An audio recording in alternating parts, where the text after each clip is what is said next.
The How to Train Your Dragon universe is absolutely filled with a whole bunch of dragons. A whole lot of dragons and a whole lot of powerful dragons. Some of them even capable of challenging the titans from the monsterverse. So today, we're going to take Godzilla, the king of the monsters, and place him into this new universe. And he's got to beat every single dragon in his way. So, can Godzilla do it? Can he solo the How to Train Your Dragon universe? Well, let's find out. Over the years, let me tell you, Godzilla has definitely cemented his place as the king of the monsters. He stood tall as the ultimate alpha predator, strongest in the world of titans. While every other titan has tried to challenge Godzilla for a spot at the top, if you swing for the king, you best not miss.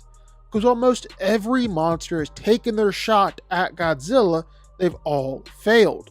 They're all either left dead with their heads blown off or just end up bowing to Godzilla by the end. The king stays king. And even outside of when Godzilla evolved into his pink form, even in just his base form, well, he's still incredibly powerful. Like, there's pretty much no other Alpha Titan that can stand up to him. And trust me, plenty have tried. But Godzilla's been able to fight against and kill the two Mutos. He fought against and beat Kong. He's fought against King Ghidorah. Pretty much no one can stand up against him. And these are all some really serious monsters too. I mean, the Mutos weigh 46,000 tons and 76,000 tons. Kong is 93,000 tons. King Ghidorah weighs 140,000 tons. So when Godzilla is just throwing these guys around with ease and decking them with attacks, we gotta factor that in too. Godzilla is insanely strong. And again, that's just his base form. He's also crazy tough. Like we just said, Godzilla's gotten into his fair share of fights against other titans throughout the years. Everyone just seems to be gunning for the crown. They've all definitely got their hits in. I mean, just look at King Ghidorah.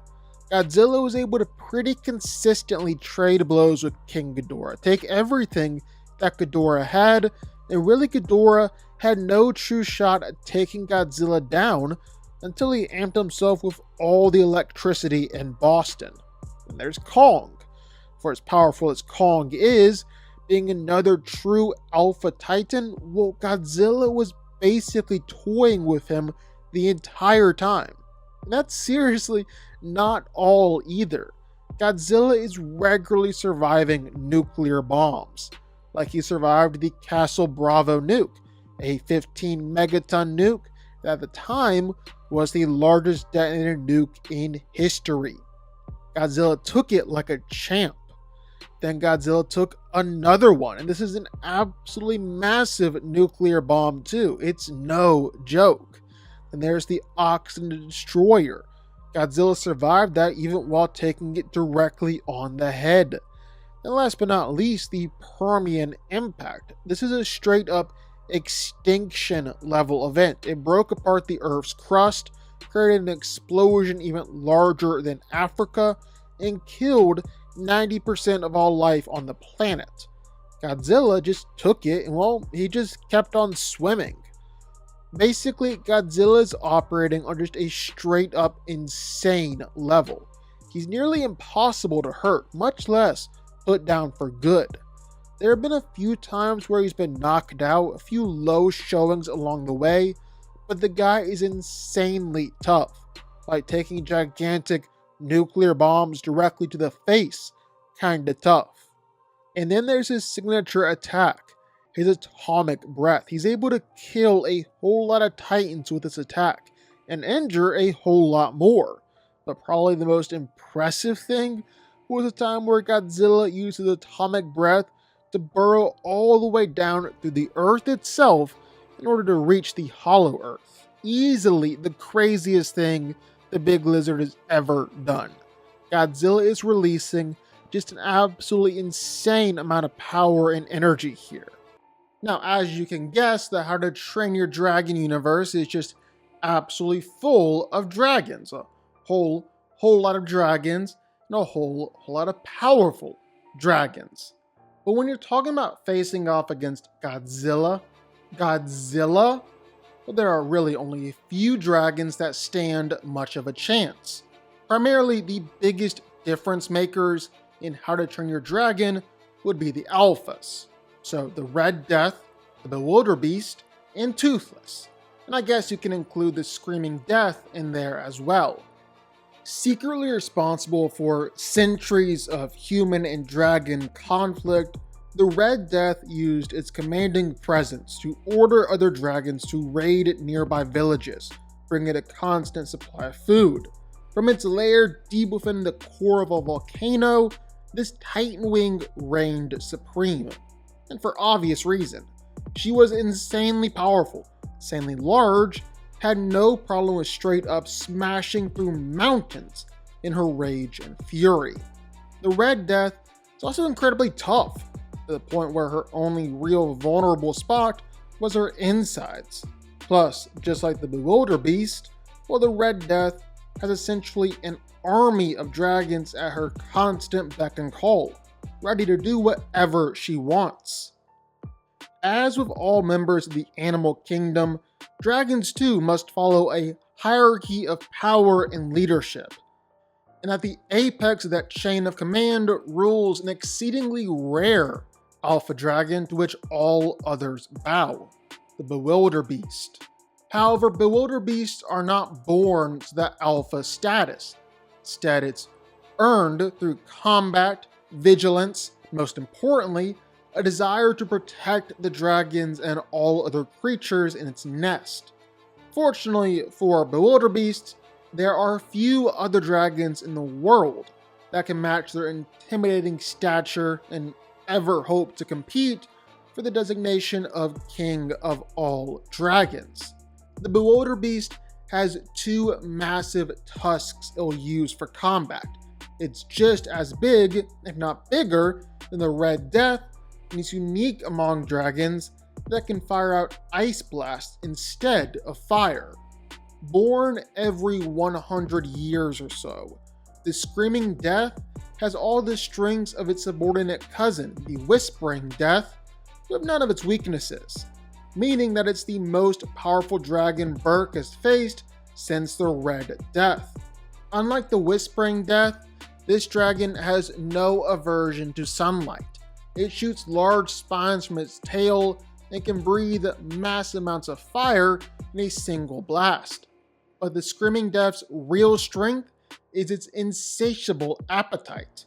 Like the Whispering Death, the Screaming Death likes to tunnel, consuming sea stacks and decimating entire islands. An adolescent Screaming Death nearly destroyed the town of Burke, and when it reached adulthood, it nearly ate all of Dragon Island, along with 5 other islands before that. You can't really defeat the Screaming Death. It's too fast, too angry, too powerful. The best you can hope to do is find a way to lure it somewhere else. Then last, but not least, well, there's Toothless. In How to Train Your Dragon, the Night Fury was once considered to be one of the most mysterious and fearsome species of dragons. In fact, until Hiccup befriended Toothless, no one even knew if a Night Fury actually existed. But Toothless was quickly able to show that he was in fact real and really, really powerful. He was known as the unholy offspring of lightning and death itself, and has routinely proven himself to be the alpha of all alpha dragons, squaring off against plenty of mighty dragons and always beating them. Toothless might not be the biggest dragon out there, but don't let that fool you. He's ridiculously fierce and protective and very, very strong. Toothless can carry around other dragons, fling them around and send them flying with tackles. Most all of these dragons weigh at least several tons. Really no problem for Toothless. Toothless is also pretty tough. He's been able to square off against a whole bunch of dragons throughout his life and take a whole lot of attacks along the way. even from some pretty big and powerful dragons, like the Red Death. But of course, a lot of dragons fight by shooting out fire, or explosions, or even ice blasts. Toothless has been able to take all of that too. In fact, Toothless is straight up fireproof. At least, the outside of his body is. And while a lot of these blasts can shatter apart stone or destroy buildings, well, Toothless is still standing just fine after all of it. But Toothless's greatest physical asset is definitely his speed. The dragon is lightning fast. And I mean that quite literally. Toothless is faster than lightning. He can outrace explosions. He's capable of supersonic flight and leaving sonic booms behind him. Toothless is stupid fast. He's also incredibly agile and maneuverable while flying, regularly dodging attacks coming his way, just basically flying circles around every opponent that comes up against him. Toothless is quite literally the fastest dragon in the whole How to Train Your Dragon universe. Toothless also has a pretty powerful plasma blast, regularly destroying metal, blowing apart stone, bringing down pretty much anything with one good shot. He's also been able to bring down a whole lot of other dragons with his blast, knocking over the Red Death, which was the alpha dragon at the time, weighed upwards of 10 tons. He's taken down plenty of other dragons with just one good blast each. Toothless is also insanely accurate with his plasma blast, regularly shooting targets out of the air. It's been said that the dragon just doesn't miss. And Toothless became even more powerful when he became the alpha, like to the point where he could square off against the Bewilderbeast and actually sent the Bewilderbeast packing, knocking off one of its tusks in the process. On top of that, well, Toothless has control over pretty much every other dragon because he's the alpha. It's even said that no dragon can resist the alpha's command. There are a lot of other dragons that we can mention here too. Seriously, it's a whole universe of dragons, but just so many of them just don't have near the size or the power to even get Godzilla's attention, much less do anything to actually try and take him down. And honestly, well, the alphas aren't going to do too much to Godzilla either, because while the Red Death and Bewilderbeast might be roughly equal to Godzilla in size, they don't have near the feats of power to actually injure the king of the monsters. I mean, we're talking about a big lizard who can eat nuclear bombs for breakfast. The Red Death and Bewilderbeast's attacks were, at best, just destroying Viking ships and villages. You're looking at dragons that would scale more to something like the Ion Dragon or Scylla, maybe Tiamat within the Monsterverse. And we saw how easily Godzilla was able to deal with them. And if it took a force of nature like King Ghidorah to actually challenge Godzilla's control over the Titans, well then I don't see how any of these dragons would actually be able to challenge Godzilla as Alpha and come out the other side still standing. Honestly, what is going to happen is that Godzilla simply walks into the How to Train Your Dragon universe and instantly he's going to become the new Alpha. No one would even dare challenge him. And if they did, well, they're instantly getting smoked with a nuclear blast. The difference in power is truly that astronomical. Godzilla is easily going to be able to solo this entire universe. No questions asked.